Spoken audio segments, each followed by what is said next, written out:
bago pa itong opisyal na ito ng MMDA hindi magpakilala, gusto daw niya kumpiskahin ang bus na nagdala ng pagkain. Anong gusto nila? Iharang natin? Iharang! Iharang! Ang tao, ang bayan, ngayon ay lumalaban. Ang tao, ang bayan, ngayon ay lumalaban. Ang tao, ang bayan, ngayon ay lumalaban. The people united will never be defeated. The people united will never be defeated. The people united will never be defeated. The people united will never be defeated. The people united will never be defeated. Ayun.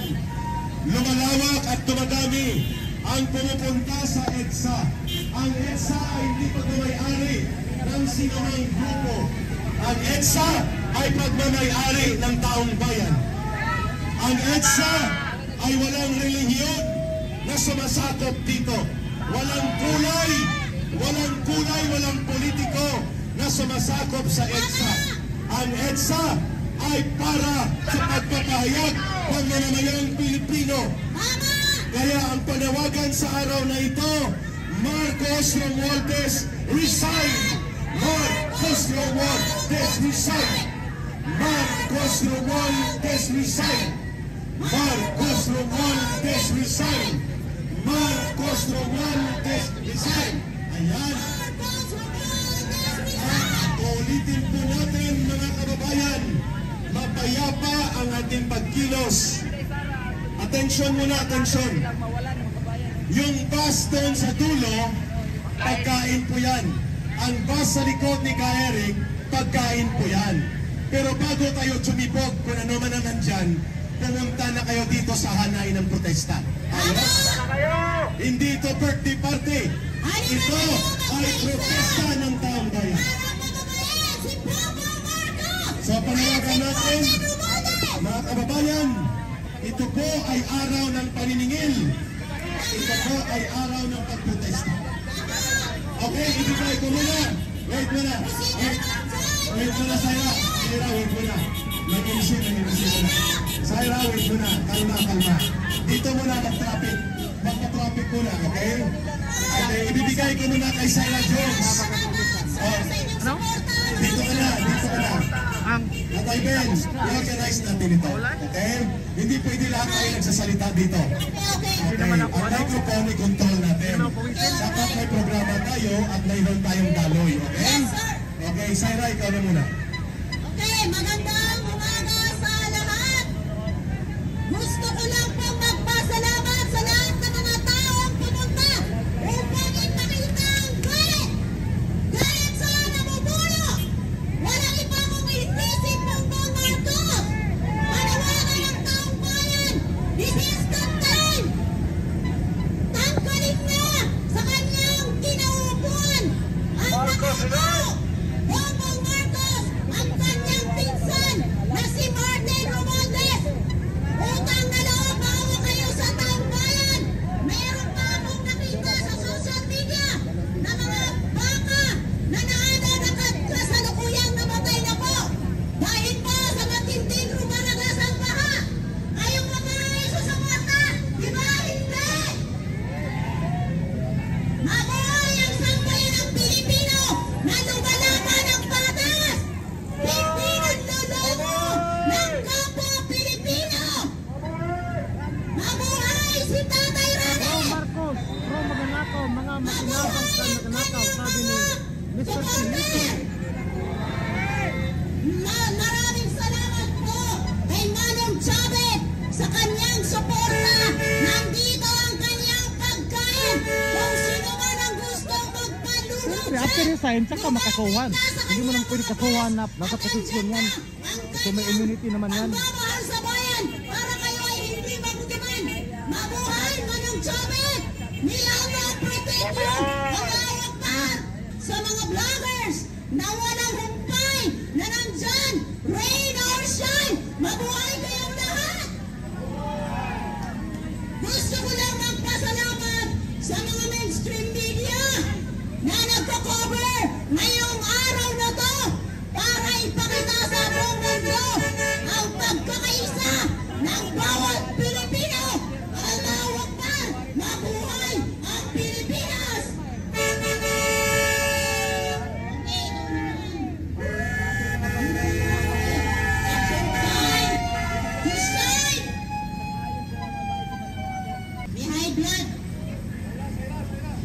Sige, Brad, Brad. Bakit pinaparesign? Dahil sa korupsyon. Ganon yun. Kasi galit tayo. Bawal ang Aray, gulay. Patay, Ben, wait muna, wait. Para alam po ninyo, ang MMDA gusto niyang palisin ang bus na may dalang pagkain. Ang sabi ko sa kanya, kung gusto mo, iharang na namin sa gitna ng kalsada. Wait muna, Patay, Ben, wait muna. Kalma. Kung hindi sila magre-respeto, nakapagilid ng bus, at tarantado pa itong opisyal na ito ng MMDA hindi magpakilala, gusto daw niya kumpiskahin ang bus na nagdala ng pagkain. Anong gusto nila? Iharang natin? Iharang nito. Nag-coordinate na kami sa polis. Iharang. Polis. Ayaw nila. Ayaw nyo talaga na mapayapa na pagkilos. Tarantado talaga. Yapa tayo rito. Hindi ba kayo pintado ng pangunguna ko? Putang ina. Ano ito? Magpuputang ina tayo dito? Nag-coordinate kami sa ground commander. Ang MMDA gusto pa rin palisin ang bus. Putang ina. Palisin nyo si Marcos! Palisin nyo! Tarantado. So gusto nyo matagulit ito. Mapayapa ang protesta na ito. Tinagatungan nyo na magkagulo. Gusto nyo i-occupy namin talaga ang kalsada. Sige. Hindi pwede yun. Makinig kayo. Ang sabi ng pulis, binibigyan kami ng lane na ito. Tarantado. Di ba? Alam nyo, nag-coordinate kami. Hindi kaya kayo. Ha? Kayo ang may pinakamalaking ghost project. Correct! Dito sa Metro Manila. Correct! Bilyon-bilyon! 100 billion. Bilyon-bilyon ang taon ninyo. Tapos, haharangan nyo ang protesta ng tao. Sweldo nyo galing sa taong bayan.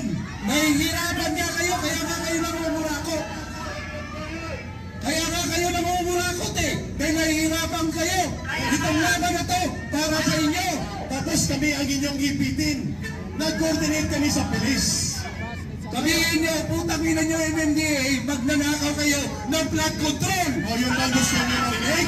Dito sa Quezon City, hinaldas nyo ang bilyon-bilyon na boto. Makikiusap kami.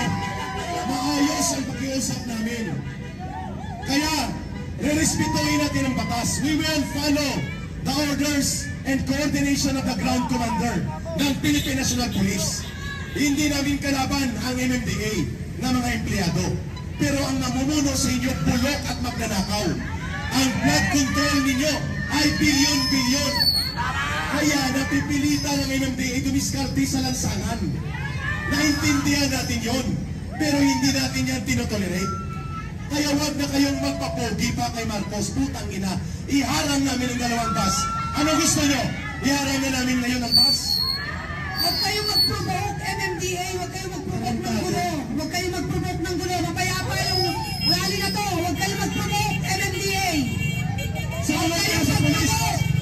Ang Tahimik. polis. At mapayapa ang rally na to. Mainit na, guys. Mainit na. MMDA.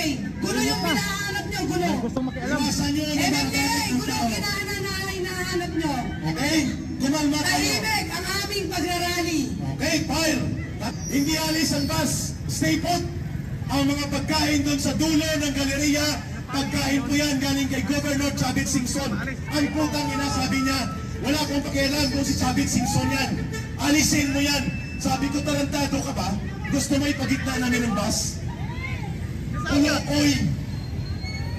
Walang hiya talaga. Anyway, kalma na tayo. Kalma. Kalma, baby.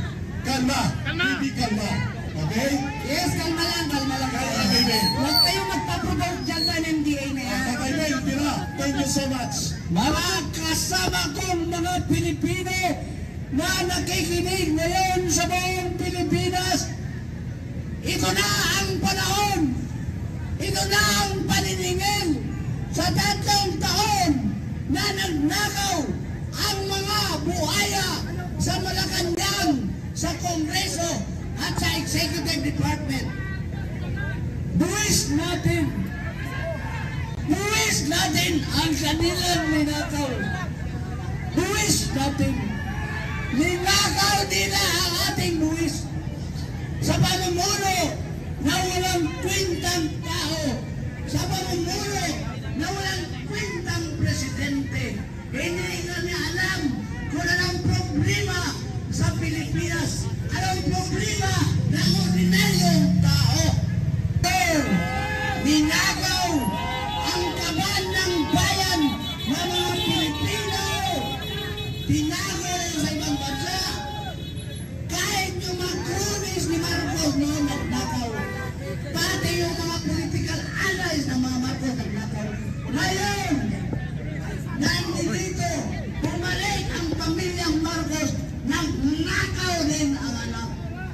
Hindi ba tayo magagalit sa mga pamilyang Marcos Romualdez na sila ang nagnakaw sa kaban ng bayan? Ngayon, ang anak na naman ang nagnakaw. Palalasin na natin sila dahil hindi nagtama itong mga ginagawa ng Marcos pamilya. Mga salot sila ng bayan. Kawatan, magnanakaw, robbers, stealers of people's money. Pamilyang Mandarambong! Mandarambong! Pamilyang Mandarambong! Yun ang mga Marcos. Kung tinaboy natin sa isa ang ama, itaboy din natin ang anak dahil pareha lang silang magnanakaw. Walang ibang bagay ba? Magnanakaw silang lahat. Kapatid ng Mandarambong, mga Pilipino, magnanakaw. Ang sabi ni Lee Kuan Yew, Philippines will rot because of being self-forgiving. Bakit daw tayo magpamatawad sa mga magnanakaw? Tingnan mo, pinalayas na natin ang magnanakaw na ama, ngunit pinabalik ang kanyang pamilya. Tapos ngayon, nagnakaw na naman ang anak. Tapos patawarin ba natin ang pagnanakaw nila? Ito ba yan? Hindi! Ito ba yan ang gagawin na? Dahil sa pagiging self-forgiving. Mali yung turo na yan. Nung bata pa ko, 4 years old, nakita ko ang mga pulis, batuta lang ang pitpit nila. Ang magnanakaw, pinarada sa kalsada. Nilagyan, huwag ninyong akong tularan, magnanakaw ako. Ngayon, kinakonsintin pa ang magnanakaw. Ang ordinaryong bata na nagnakaw ng tinapay dahil wala'y kinakain. Kinulong. Pero sa Kongreso, sa Palasyo, sa Executive Department, marami magnanakaw. Yan, sinisilbihan pa natin. Anong klaseng Pilipino tayo? Hindi ba tayo natuto? We never learn our lesson. We never learn our lesson. Panahon na, parusahan natin ang mga magnanakaw sa bansa. Panahon na parusahan natin ang mga magnanakaw. Hindi lang tayo, kundi yung nasa servisyo. Ang buwis ninyo napunta lang sa pagnanakaw ng mga Marcos. Lahat na empleyado sa gobyerno napunta sa buwis ang kanilang munting kita. Ngunit pagdating sa treasury ng gobyerno, ninakaw lang ng mga Marcos, ng mga Romualdez, ng mga Saldico, at mga alipores na congressman at senador, mga gobernador, mayor, barangay captain. Lahat nagnakaw sa ating buwis. Pamilyang Mandarambong! Anong gawin natin? Tayo ngayon ang magsasalita, mga Pilipino. Kasi meron tayong presidente na wala nang alam at pag-iisip kung anong gawin niya para sa taong bayan. Meron tayong presidente na nagbitbit ng mga nuklear na armas galing sa Amerika upang tayo po'y mawala sa mundo. Bongbong Marcos is declared and present danger. He is the national security threat. Pinasok niya ang hindi magandang usapan, napunta ang IDCA, napunta ang mga armas nuklear dito sa Pilipinas. Pero anong sinabi ng mga tao? Tahimik pa rin. Huwag tayong manahimik. Sumigaw tayo. Bongbong Marcos, tama na! Lumayas ka na! Marcos resign! Marcos resign! Lahat! Marcos resign! Marcos resign! Marcos resign! Okay, salamat, Tatay Ben.